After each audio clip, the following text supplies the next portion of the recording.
He had it all, a billion-dollar empire, a name that commanded respect, and a stunning fiancée who was the envy of society. Damian Blackwood was about to announce his marriage, cementing a legacy of power and success. The future was written in gold, but in the span of a single heartbeat, his entire world would come crashing down. It wouldn't be a market crash or a business rival that destroyed him.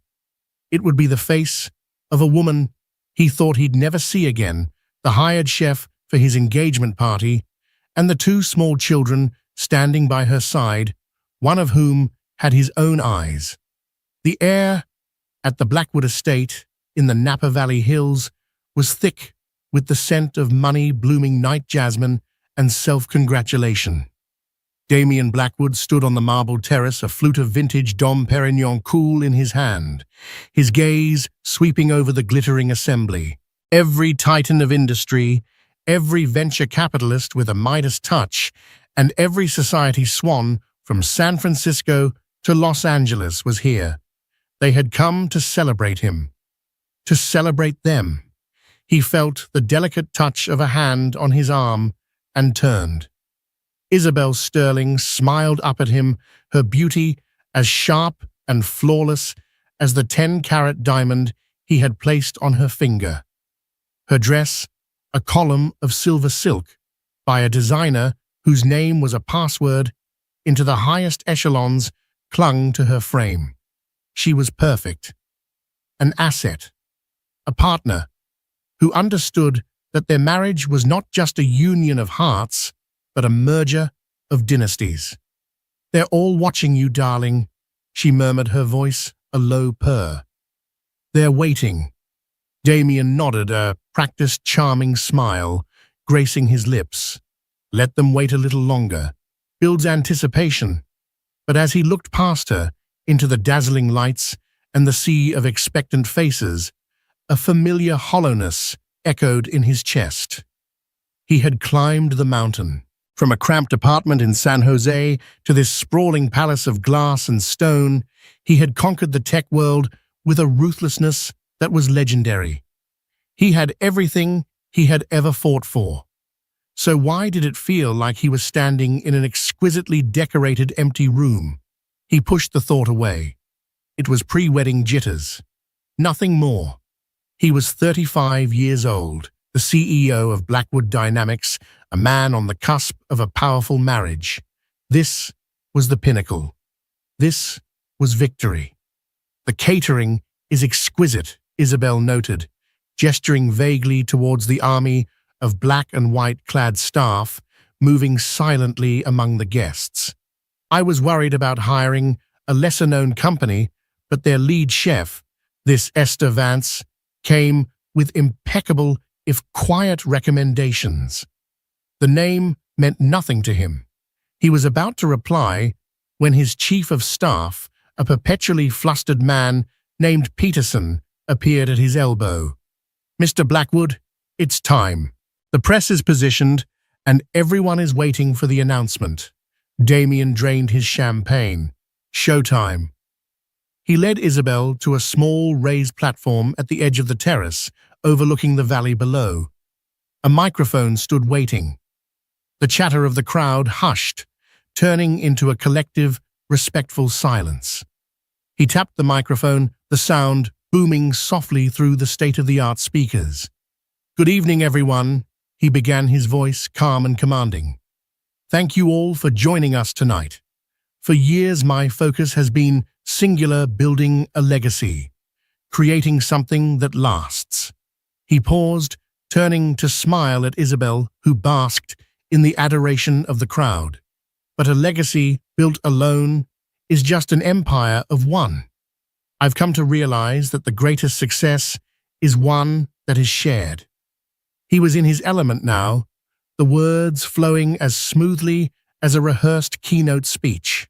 He spoke of the future of merging the Blackwood and Sterling names, of shared ambitions and a brilliant horizon. His eyes roamed the audience, acknowledging a nod from a banking magnate here, a smile from a political donor there. His gaze drifted towards the back, near the elaborate food stations where the catering staff worked tirelessly. A woman was directing her team, her back to him. She had her hair pulled back in a simple no-nonsense bun, a few stray wisps of light brown hair escaping to frame her neck. There was something about her posture, the set of her shoulders, the efficient way she moved, that snagged his attention. And so he continued his rhythm, faltering for just a fraction of a second. "It is my profound honor and my greatest joy to announce." The woman turned, then her eyes scanning her staff to ensure everything was perfect. For a brief moment, her gaze swept past the stage past him, and Damien's world stopped. The air left his lungs. The perfectly crafted words of his speech evaporated from his mind, replaced by a roaring silence. The faces of the crowd blurred into a meaningless watercolor wash. It couldn't be. The woman was older, her face etched with fine lines of exhaustion and worry that hadn't been there before. She was thinner too, but it was her. The same hazel eyes that could flash with fire or soften with love. The same gentle curve of her lips. Esther. His Esther. The woman he had loved with a desperate, all-consuming passion.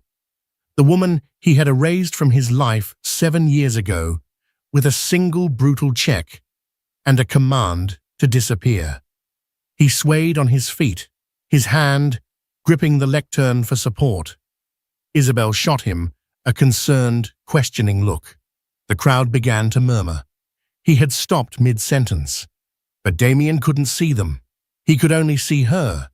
She hadn't recognized him yet. She was focused on her work, a world away from the man on the stage. And then his world tilted again, irrevocably and catastrophically. A little boy, no older than 6, ran up to Esther, tugging on her pristine white apron. "Mommy, I'm thirsty," he said, his voice small but clear enough to carry in the sudden lull. Esther's face transformed, the professional mask, melting away to be replaced by a look of pure maternal love. She knelt down, brushing a stray lock of dark hair from the boy's forehead. "I know, sweetie. Just a minute, okay, Leo? Go stand with Maya." She pointed to a quiet corner near the kitchens where a little girl with wide, curious eyes stood clutching a stuffed rabbit. But Damien wasn't looking at the girl. He was staring at the boy, at Leo, at the boy's dark, wavy hair, so much like his own, at the determined set of his jaw, a perfect mirror of the one Damien saw in the mirror every morning. At his eyes, not the hazel of his mother's, but a deep, piercing blue. Damien Blackwood's eyes. The microphone slipped from his fingers, clattering onto the platform with a screech of feedback that made the entire party jump. Isabel gasped his name. The crowd stared bewildered. Damien saw none of it. He was locked in a silent, screaming freefall through time. 7 years ago, a vicious fight, accusations, a final cruel dismissal. "Take this and build a life where you're not dragging me down." He had thrown away his past to build this golden future. And now his past was standing 30 feet away, holding the hand of a son he never knew existed. The millionaire, the titan, the conqueror, was about to marry his lover. But his heart, his legacy, his entire reality had just been served to him on a silver platter by his ex-wife, the chef. And he knew with a certainty that chilled him to the bone that nothing would ever be the same again. The screech of the fallen microphone was a physical blow, snapping the spell of the perfect evening. Isabel grabbed Damien's arm, her manicured nails digging into the fabric of his Tom Ford suit. "Damien, what is it? Are you ill?" Her voice sounded distant, submerged under the roaring in his ears. He couldn't tear his eyes away from the scene by the kitchens. Esther, alerted by the noise, had looked up. Her eyes finally met his.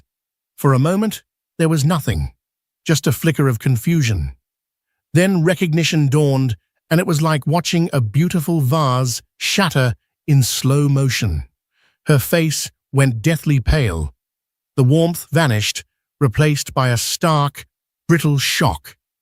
She instinctively pulled her son, Leo, behind her, a protective gesture that was as primal as it was revealing. "Peterson," Isabel hissed, her voice sharp with panic.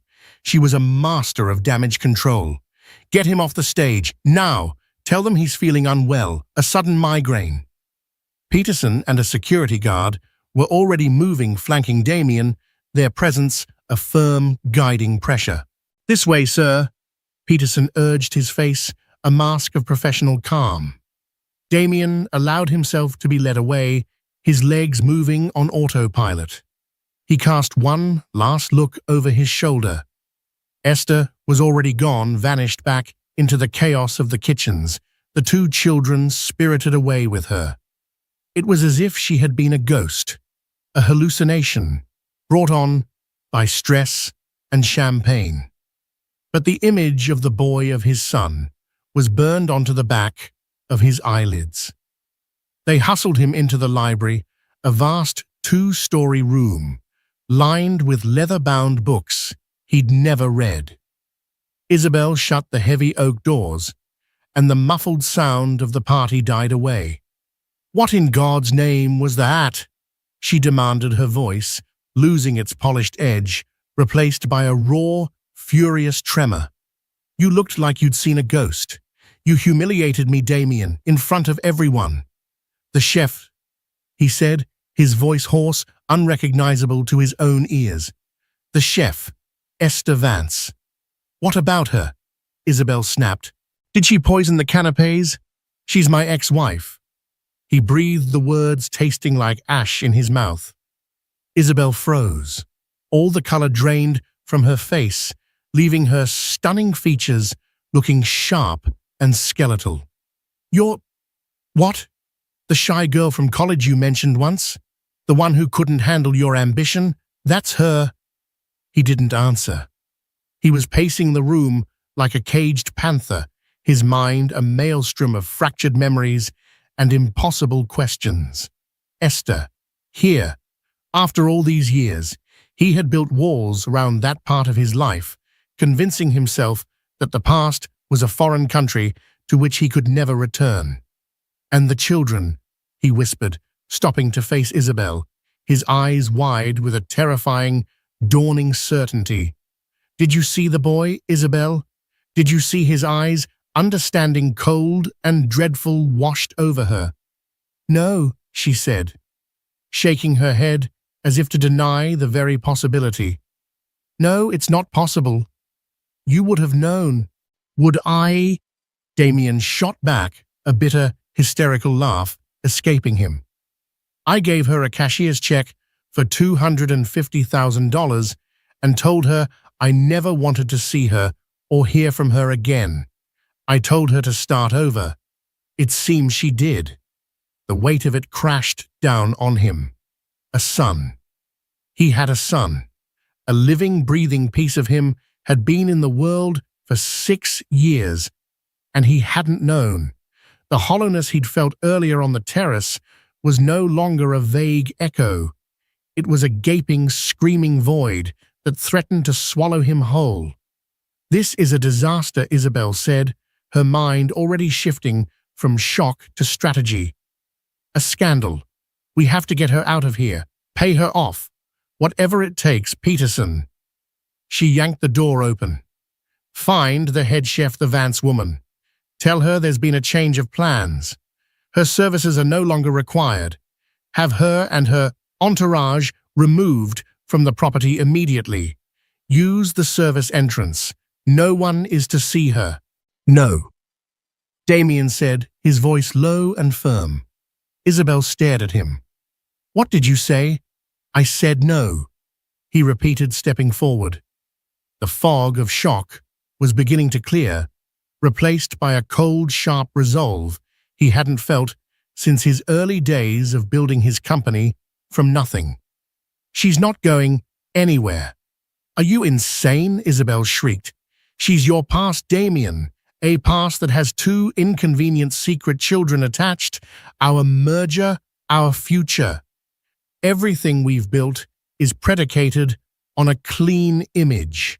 This is a dirty little secret that will ruin us." "Then let it ruin us," he said, the words surprising him as much as they did her. "I am not throwing her out. Not until I get some answers." He strode out of the library, leaving Isabelle standing agape, her perfect mask of composure finally cracking. He stalked through the corridors of his own home, his mind a single burning laser of intent. The kitchen. He had to find her. The main kitchen was a symphony of controlled chaos.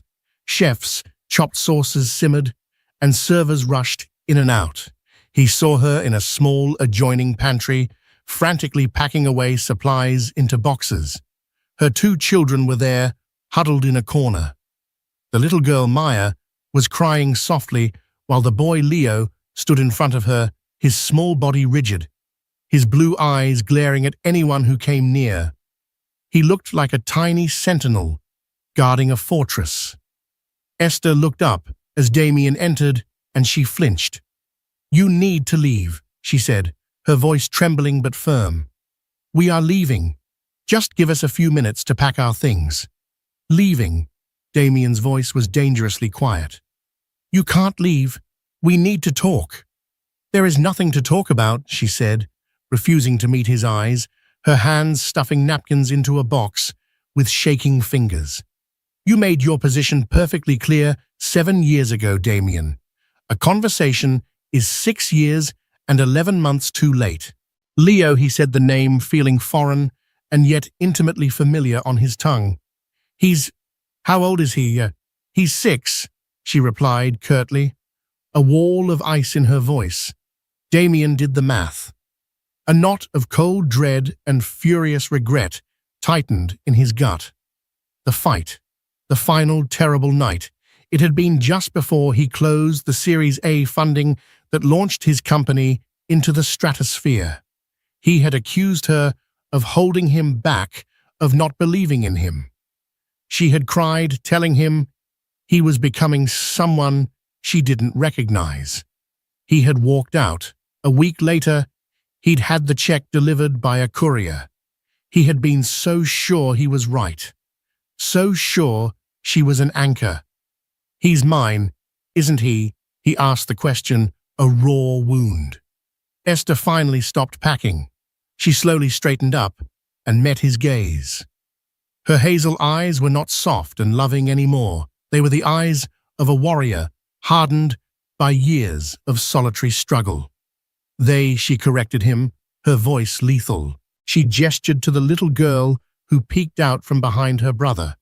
"Her name is Maya. She's 5. They are twins." Twins. The word struck him with the force of a physical blow. He staggered back, his hand finding the doorframe to steady himself. Not one child, 2. 2 children he had fathered and abandoned without ever knowing. "They are my children," Esther continued, her voice shaking with a rage that had been simmering for 7 long years. "I carried them. I gave birth to them alone in a hospital in Oregon. I worked 3 jobs to feed them. I was their mother and their father while you were on the cover of Forbes talking about your legacy. You don't get to waltz in here 7 years later and claim any part of them. You forfeited that right when you paid for my silence." Before he could respond, the pantry door swung open. It was Isabel, her face a thundercloud of controlled fury. She took in the scene, Damien pale and shaken, Esther defiant and proud, the 2 small children staring with wide, frightened eyes. "The party is ruined," Isabel said, her voice dripping with venom. "I am upstairs trying to salvage our reputation, and I find you in a pantry with this." She waved a dismissive hand at Esther and the children. "I told you to get rid of her." "They're not going anywhere," Damien said, finding his voice again. He stepped forward, positioning himself slightly between Isabel and Esther. It was an unconscious protective move that did not go unnoticed by either woman. "Fine," Isabel sneered, a cruel glint in her eyes. "Let her stay.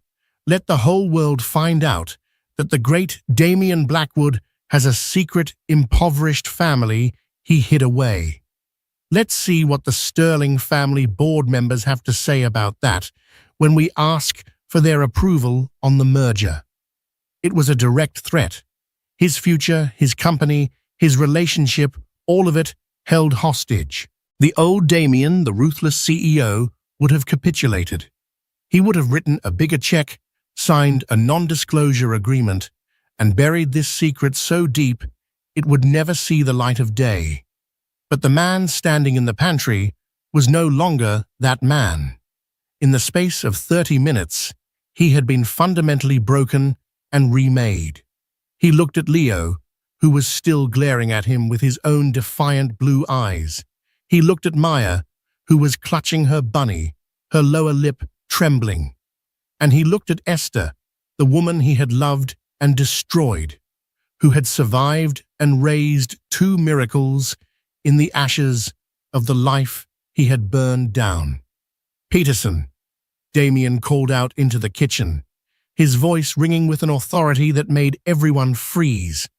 "Prepare the North Guest House. Get Mrs. Vance and her children settled in for the night. See that they have everything they need." A collective gasp went through the kitchen staff. Isabel looked at him as if he had just stabbed her. Esther's head snapped up. "What? No, absolutely not. We are leaving." "You are not," Damien stated, his gaze unwavering. "You are not leaving this estate until I understand everything." He then turned his full attention to Isabel, his voice dropping to an icy calm. "And you will go back out to that party, and you will tell our guests that I was called away on a sudden, urgent business matter. You will handle it. That is what you're good at, isn't it? Handling things." It was a dismissal, as cold and final as the one he had given Esther 7 years ago. Without another word, he turned and walked out of the pantry, leaving the 2 most important women in his life, his past and his future, staring at each other in a stunned, supercharged silence, the battle for Damien Blackwood's soul having just begun. The North Guest House was a miniature version of the main estate, a 2-bedroom jewel of architecture with its own infinity pool and a view of the sprawling vineyards. To Esther, it felt like the most luxurious prison ever constructed. She had argued, she had protested, but Damien's quiet, implacable orders, backed by a team of staff who followed them without question, had left her no choice. Her beat-up sedan was still in the service parking lot, but she felt as if Damien had taken the keys to her entire life. The first morning was a study in unbearable tension. A lavish breakfast was delivered, but no one ate. Esther stared into a cup of coffee, her mind racing. Leo refused to sit at the table, choosing instead to stand by the large glass doors, a silent, brooding guard. Maya, sensing the stress, pushed a piece of cantaloupe around her plate with her fork, her expression mournful. Just after 9, Damien appeared. He wasn't wearing a suit. He was dressed in jeans and a simple black t-shirt, a look so reminiscent of their early days together that it made Esther's heart ache with a phantom pain. He looked tired, as if he hadn't slept at all. "Good morning," he said, his voice gentle. It was a tone she hadn't heard in almost a decade. Esther didn't respond. Leo took a half step forward, placing himself between Damien and his mother. You should go, the little boy said, his voice small but steady. You're upsetting my mummy. Damien stopped his eyes, fixing on the boy. He didn't look angry, he looked astonished. He crouched down slowly so he was on Leo's level.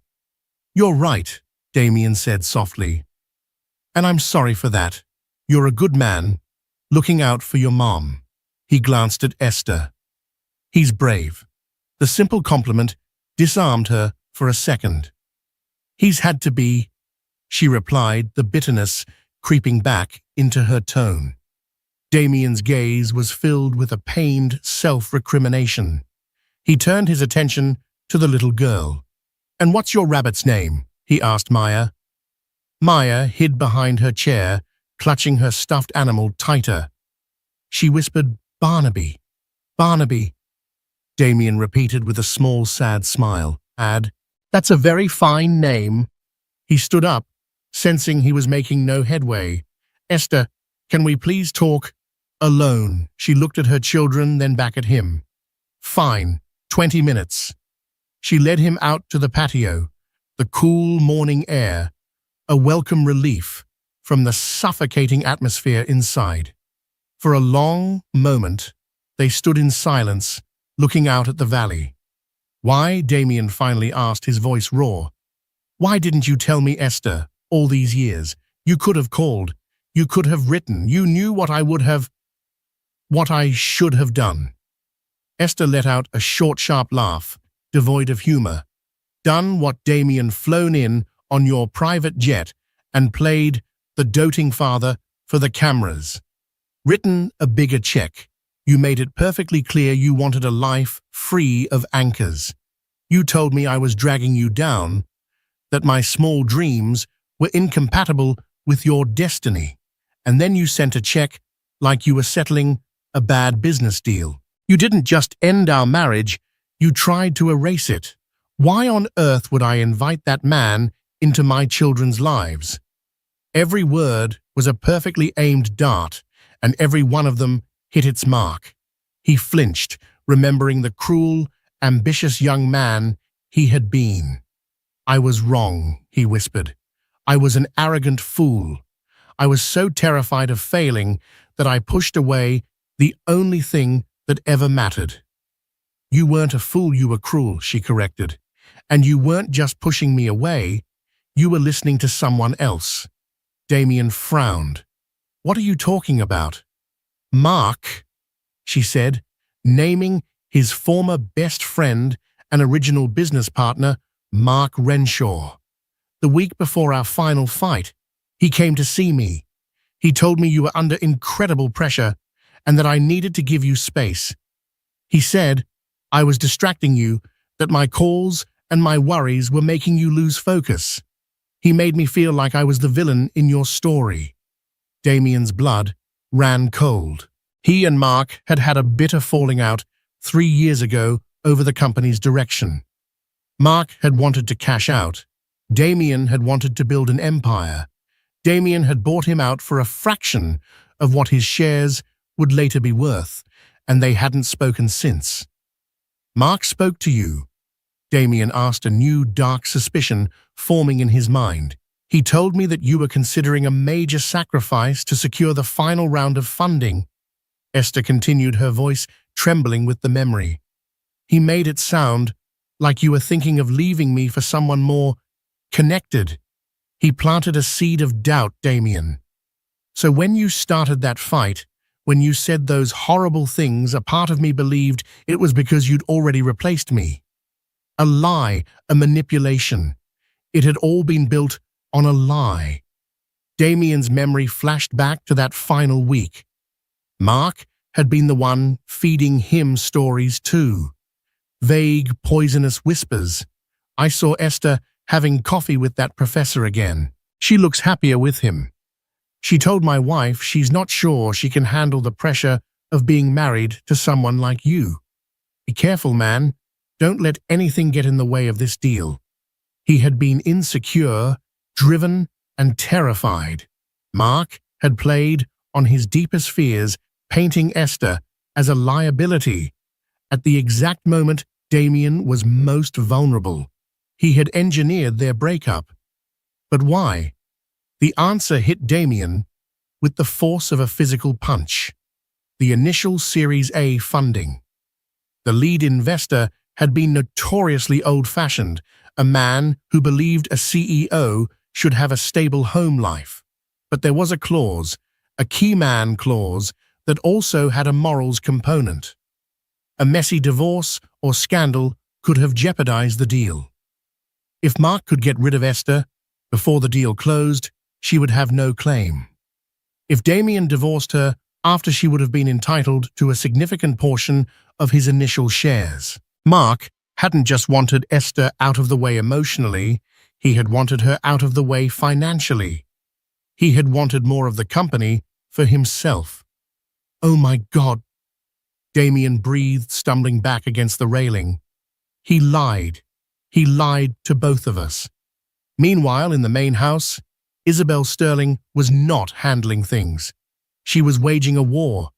She had spent the night on the phone with her father and two of the most ruthless private investigators money could buy. "I want everything on her," she had hissed into her phone. "Esther Vance. Every job she's had, every dollar she's earned, every man she's dated since she left him. I want her tax records, her credit score, her children's birth certificates.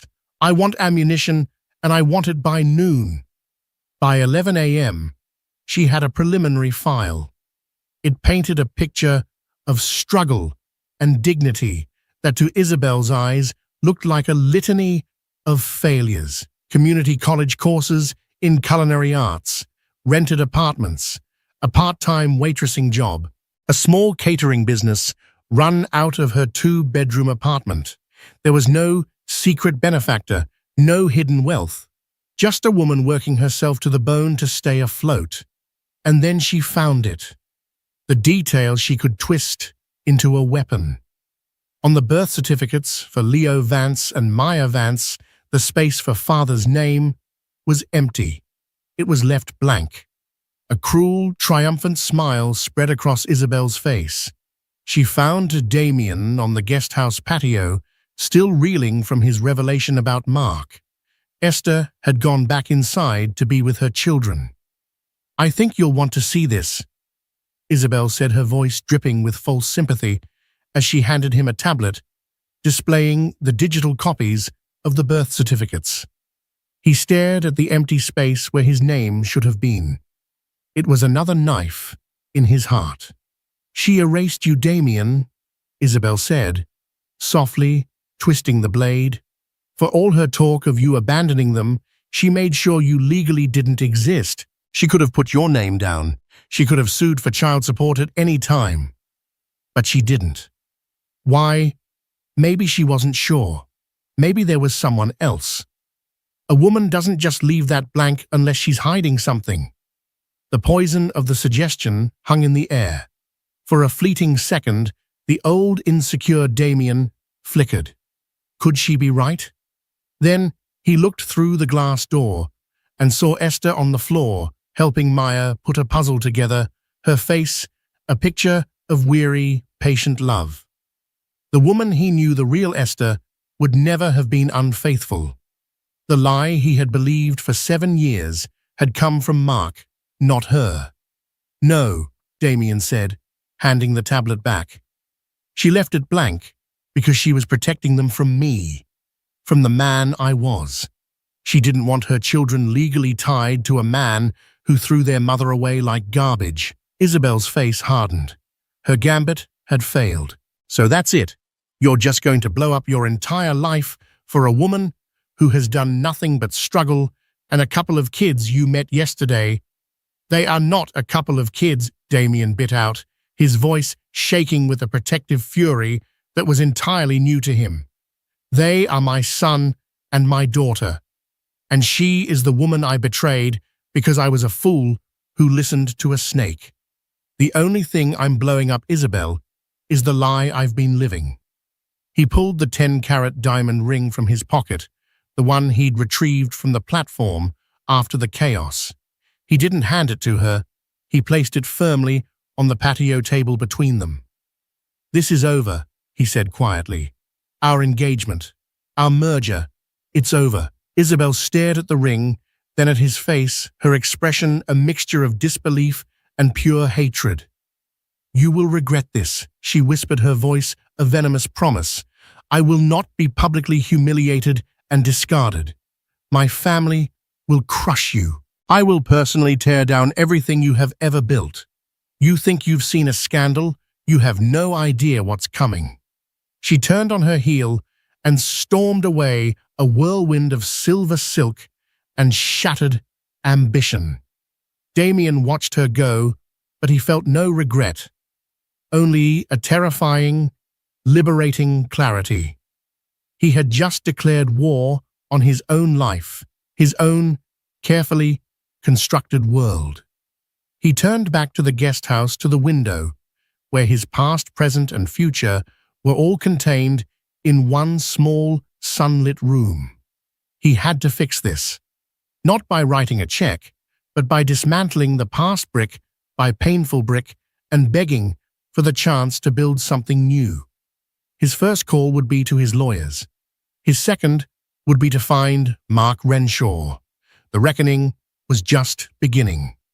Damien Blackwood, for the first time in his adult life, ceded control. This wasn't the volatile, reactive anger of a cornered executive.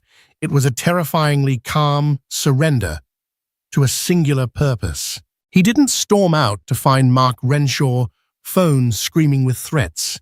He didn't issue demands or deploy his usual shock and awe tactics of corporate warfare. Instead, he retreated into the heart of his empire, the two-story library, and turned its resources inward. He acted with the cold, calculating precision he normally reserved for a hostile takeover, but this time the company being dismantled was his own carefully constructed past, and the target was the unvarnished truth. For 48 hours, the library became a war room. He locked himself in with his top two corporate lawyers, a silver-haired, unflappable man named Elias Vance. No relation to Esther, a cruel irony Damien noted, and a sharp young woman named Chen, along with a team of forensic accountants who could find a single misplaced dollar in a sea of transactions. The air was thick with the scent of old paper and fresh coffee. Damien himself didn't speak much. He sat at the head of the massive oak table, his eyes fixed on a bank of monitors, his posture radiating an intensity that made the high-priced professionals around him uneasy. They were used to his commands, his vision, his relentless forward momentum. They were not used to this quiet, methodical excavation of his own history. "We're looking for any and all correspondence between Mark Renshaw and our Series A investors, specifically Arthur Kensington," Damien stated, in the first hour, his voice flat. "Check personal emails, server, backups, everything. I want every contract, every financial statement, every memo from the 3 months leading up to the close of that deal." "May I ask the nature of the inquiry, Damien?" Elias asked cautiously. Damien looked up from his screen, and his eyes were devoid of all emotion. "Mark Renshaw cost me 7 years. I'm here to find out what I paid for it." They worked with a single-minded focus. Hours bled together. Finally, in the dim light of the second night, Chen let out a small gasp. "Sir, I think you need to see this." Damien was at her side in an instant. On the screen was an old archived email chain. The subject line was innocuous, finalizing loose ends. It was between Mark and Arthur Kensington. The men discussed deal points, lawyers' fees, and then a single paragraph from Mark that made the blood freeze in Damien's veins. "And regarding the other matter we discussed, Arthur, rest assured. I'm handling a small personal complication on Damien's end. It will be resolved cleanly and quietly before we close, ensuring no future entanglements or claims on his founder's shares. He'll be fully focused and untethered for the road ahead. No future entanglements. The phrase echoed in the silent room. He wasn't a husband. Esther wasn't his wife. Their love, their shared dreams, their life together, it was a personal complication, a loose end to be snipped. Their marriage had been reduced to a line item on a risk assessment, a problem to be handled by his best friend so that Damien could be untethered. The betrayal was so profound, so complete, it wasn't a stab in the back. It was the slow, deliberate poisoning of the very air he had breathed. He finally understood. Mark hadn't just wanted Esther gone. He had wanted her share of the future, the portion of a founder's equity that would have rightfully been hers in a divorce. He'd sacrificed her for greed. Damien printed the email, his hand steady. He folded the paper and put it in his pocket. "That's all," he said to the room. "Thank you for your work." He then turned to his lawyers. "Elias, prepare a case against Mark Renshaw for fraudulent inducement and breach of fiduciary duty. Spare no expense." While his legal machine whirred to life, Damien turned his attention to a more important task, one no lawyer could handle: atonement. He knew instinctively that grand gestures would be seen as an insult. He couldn't buy his way back into this family. He had to earn it inch by painful inch.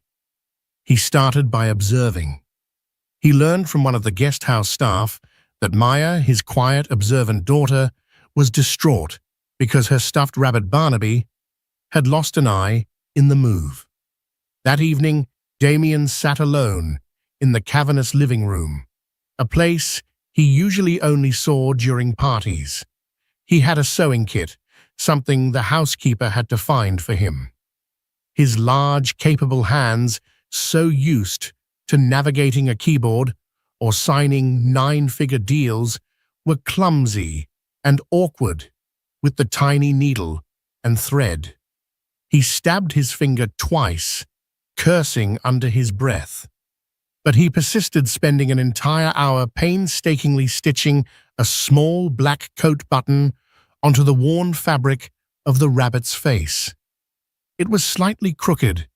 It didn't quite match the other eye, but it was secure. He left it on the guest house porch before dawn with a simple, handwritten note for Barnaby. He watched his son Leo, a boy with his own determined jaw and a fire in his blue eyes. He saw the child playing for hours with a small set of old, mismatched plastic blocks. The old Damien would have had the most elaborate Lego set on the market delivered within the hour. The new Damien walked down to his personal workshop, a sterile space filled with 3D printers and tech prototypes. He pushed it all aside. He found planks of walnut and maple he'd bought for some forgotten project. He spent the entire day cutting and sanding, the scent of sawdust filling the air. He wasn't building a prototype. He was building a memory. He remembered a set of simple, heavy blocks his own grandfather, a carpenter, had made for him. He remembered the solid feel of them in his hands. He sanded every edge until it was perfectly smooth, rubbing them with natural oil until the grain shone. He left the large, heavy crate of blocks on the patio with no note attached. Esther watched all of this from the windows of the guest house, her heart a confused battlefield. She wanted to hold on to her anger. It was a shield she had carried for 7 years, and it had kept her safe. But every small act, every quiet gesture, was a chisel against that shield. This wasn't the Damien she knew. The Damien she knew outsourced everything. He didn't fix things, he replaced them. This man, this stranger who looked like her husband, was patiently, humbly trying to mend a world he had shattered. One afternoon, she found him by the vineyard's edge, just staring at the rows of grapes, his shoulders slumped. "My lawyers found the emails," he said without turning his voice thick. "Between Mark and our first big investor. You were right about everything. He engineered the whole thing. He told me you were a distraction, and he told Kensington you were a complication he was handling." "I'm sorry, Damien," she said softly, and the words surprised her with their sincerity. She wasn't sorry he was hurting. She was sorry for the man he had been, the man he'd lost along the way. He finally turned to face her, and his eyes were full of a pain so raw it was startling. "Sorry, Esther. Don't you dare be sorry for me. I am the one who is sorry. I let my ambition and my fear make me a monster. I let another man poison my mind against the only pure thing in my life. I was weak and arrogant and so desperate to prove myself that I burned down my own home." He took a shaky breath, his gaze drifting toward the guest house where the children were playing. "I have wasted 7 years of our lives. But that's not the worst of it. I have wasted 7 years of their lives. I missed their first steps. I missed their first words. I wasn't there to hold them when they had a fever or chase away a nightmare. I can buy anything in this world, Esther, but I can never ever buy back that time." He wasn't making excuses. He was delivering a verdict upon himself. It was in that moment of raw, unvarnished confession, with no attempt to mitigate his guilt, that the final wall inside Esther's heart finally crumbled into dust. "No," she said, her own voice thick with unshed tears. "You can't buy the time back, but the future. The future isn't written yet." Just as that fragile, tentative truce settled between them, the war with Isabel exploded onto the public stage. As promised, she did not go quietly. A story broke on The Gilded Cage, a notorious gossip website. The headlines screamed across the internet, accompanied by a telephoto shot of Esther and the children on the guest house patio. Billionaire CEO Damien Blackwood's secret family fiancé, blindsided by hired help and hidden offspring on eve of engagement. The story was a masterpiece of venom and insinuation. It painted Esther as a calculating gold digger who had timed her reappearance perfectly. It hinted that the paternity of the children was questionable, given the blank father field on the birth certificates. It portrayed Isabel as the dignified, wronged victim. The Blackwood Dynamics stock ticker turned blood red on every news channel. The board of directors called an emergency meeting. Damien's world was officially on fire. The old Damien would have unleashed his PR army, drowning the story in counter-narratives and threatening lawsuits. The new Damien did something entirely different.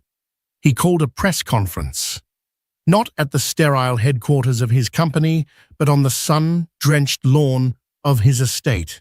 He didn't stand behind a lectern. He stood, simply in an open collared shirt, in front of the world's media, looking exhausted but resolute. Esther and the children were not there. This was his battle to fight his mess to clean. "Good morning," he began, his voice steady, amplified by a single microphone. "For the past week, you have all been reading a story.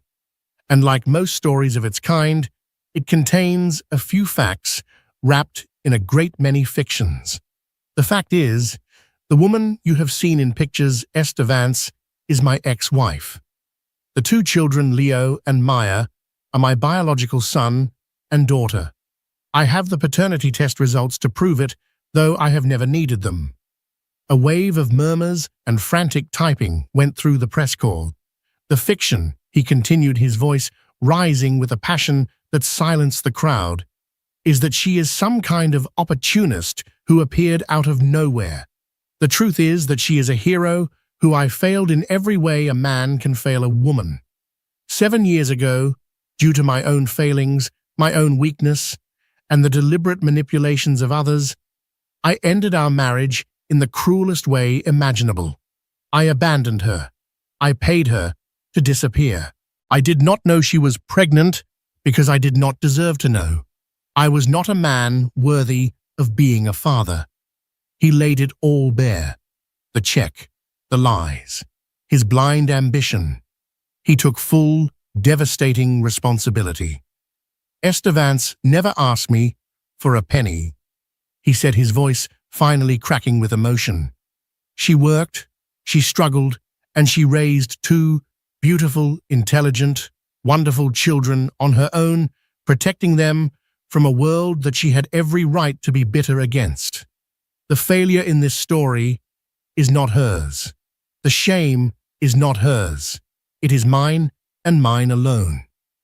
He paused, taking a deep breath and looking directly into the sea of cameras. He then addressed the business world.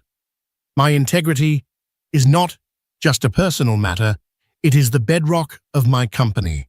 A legacy built on lies is no legacy at all. Therefore, as of this morning, I have voluntarily placed a 51% controlling interest of my shares in Blackwood Dynamics into an irrevocable trust for my children to be managed by an independent trustee until they are of age. I have also filed a multi-million-dollar lawsuit against Mark Renshaw for his role in these events. And finally, I have broken off my engagement to Isabel Sterling. He didn't take any questions. He simply finished speaking and walked back into his house, leaving the world to digest the stunning, brutal honesty of his confession. That evening, the air was cool and quiet. He found Esther and the children on the patio of the guest house. Leo was on the ground, proudly showing him the tall, intricate fortress he had built with the new wooden blocks. Maya was asleep on her mother's lap, Barnaby the rabbit, with his new, slightly crooked button eye, clutched to her chest. Damien didn't say a word. He just sat down on the steps a few feet away watching them. He was a man, stripped of his pride, his public image in tatters, his company no longer solely his future a terrifying blank, and yet the hollow space in his chest was gone. For the first time in 7 years, it was filled with something else. It was filled with a fragile, terrifying, and overwhelming sense of hope. Esther looked over at him, the setting sun casting a warm, forgiving glow on his face. She saw the boy she had fallen in love with, the fool he had become, and the man he was desperately trying to be. She offered him a small, tentative smile. It wasn't forgiveness, not yet. It wasn't a promise. It was a beginning. And for Damien Blackwood, it was worth more than his entire empire. In the end, Damien Blackwood's greatest merger had nothing to do with business. It was the merger of his past and his future. He lost a fiancée, a fortune, and the flawless reputation he'd fought so hard to build. But in its place, he found something real, a chance at redemption, and the family he never knew he had. The journey to rebuild that trust would be long and difficult, but for the first time, the billionaire felt truly rich. What would you have done in his shoes? Can a mistake that big ever truly be forgiven? Let us know your thoughts in the comments below. If this story of love, betrayal, and second chances moved you, please give this video a thumbs up. And don't forget to subscribe to our channel for more unforgettable real-life dramas. Share this with someone who loves a story that proves it's never too late to right a terrible wrong.